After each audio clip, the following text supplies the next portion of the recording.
The next constraint that we're going to go over to complete this assembly is going to be the angle constraint.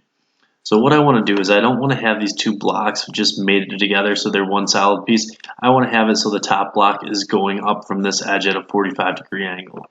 So the first thing I need to do is I need to go under my constraint tab and I'm going to do a mate. Now to help me with this, I'm just going to mate the back edge of this block, so if I hover over it I can just grab that very edge, and now I'm going to have to do a little bit of moving and rotating so that I can see the bottom edge here. And I'm going to mate it to the edge right here. Now I don't want to grab the whole piece like this, the whole face. I want to just grab the edge and I'm going to mate those two together.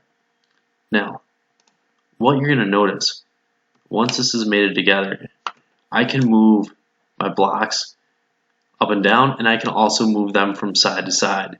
Now I want to get rid of this side to side movement, so what I will do to get rid of that, I'll come through with my constraint, I'm going to go to my mate, I'll go over to my flush solution, I'll grab my side here, I'll apply that, and now when we zoom out and have a look at this, the only movement I have left is my angle movement right here, and that's where I'm going to put one final constraint so I can lock it in right at a 45-degree angle.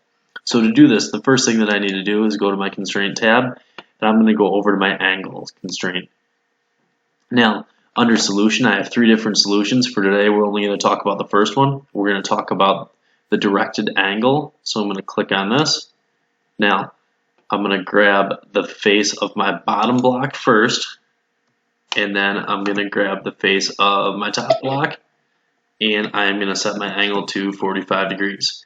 Now you'll notice the order that I grab my faces does matter. So when I typed in my 45-degree angle, this went down. That's not what I was looking to have happen. So I'm going to do a negative 45-degree angle.